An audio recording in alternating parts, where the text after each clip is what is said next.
Avec Reagan et Thatcher, on ferme la vieille société industrielle. Les ouvriers aux mains calleuses sortent de scène et montent alors sur le devant de l'histoire une nouvelle classe laborieuse de jeunes gens habillés par les meilleurs tailleurs, les Golden Boys.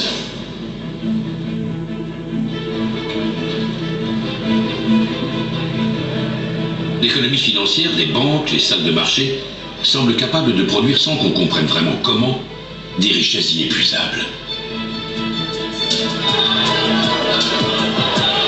Et cette magie a ses grands prêtres, les Golden Boys. Ils sont jeunes, vissés à leurs écrans, accrochés à leurs portables, et ils gagnent en un instant des fortunes colossales. L'histoire commence aux États-Unis il y a quelques années, où au moment où s'est développé très largement le marché financier, des salaires considérables ont été proposés. Ensuite, le phénomène est allé en Angleterre, où à l'occasion de la dérégulation de ce qu'on a appelé le Big Bang, les salaires proposés ont été absolument multipliés par 10 et on est allé jusqu'à 4-5 millions de francs par an.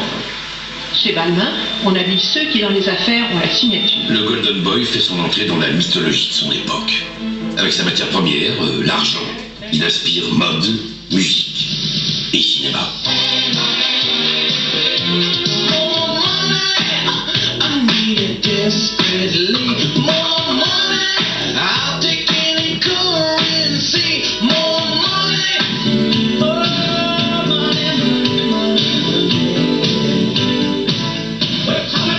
Ceux qui vivent dans ce monde irréel mènent des vies hors du commun. Ce charmant jeune homme, par exemple, c'est une ancienne star de la profession. Moi, je gagnais $1 million par semaine, à peu près 50 millions par an. J'ai acheté beaucoup de voitures, Ferrari, Lamborghini, Rolls-Royce, tout ce qui était possible. Vous savez, j'ai fait des choses vraiment stupides.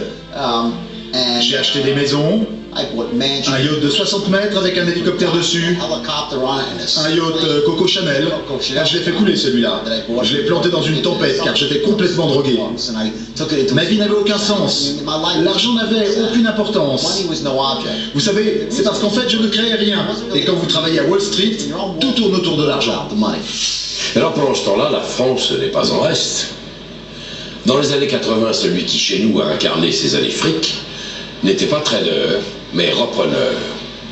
Il rachetait des entreprises au bord de la faillite, les restructurait, comme on disait à l'époque, mais en fait c'était pour mieux les revendre, morceau par morceau.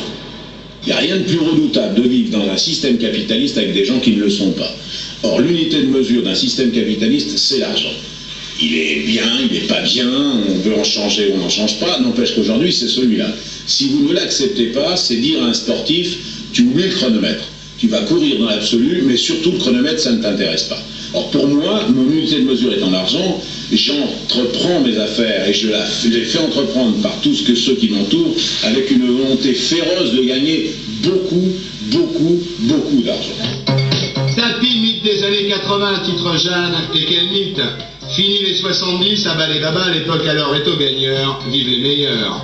Exit les hippies, welcome les yuppies, bravo Tapis, Dieu a créé l'homme pour monter des entreprises, l'avenir appartient à Tapis et à tous ceux qui écoutent ses conseils. Vous êtes les leaders du marché et je veux vraiment que ça se voit sur vos figures. On ne peut plus concevoir la visite, ou l'apport ou l'abordage d'un vendeur de chez vous sans sentir qu'il est le représentant de la firme qui est leader dans son marché. Voilà. Et à partir de là, vous allez voir que tout le reste va venir. Fils de la télé, il n'a de cesse de promouvoir en chanson aussi son idée de la réussite. On n'a encore jamais accepté l'idée qu'un industriel des temps modernes soit une vedette.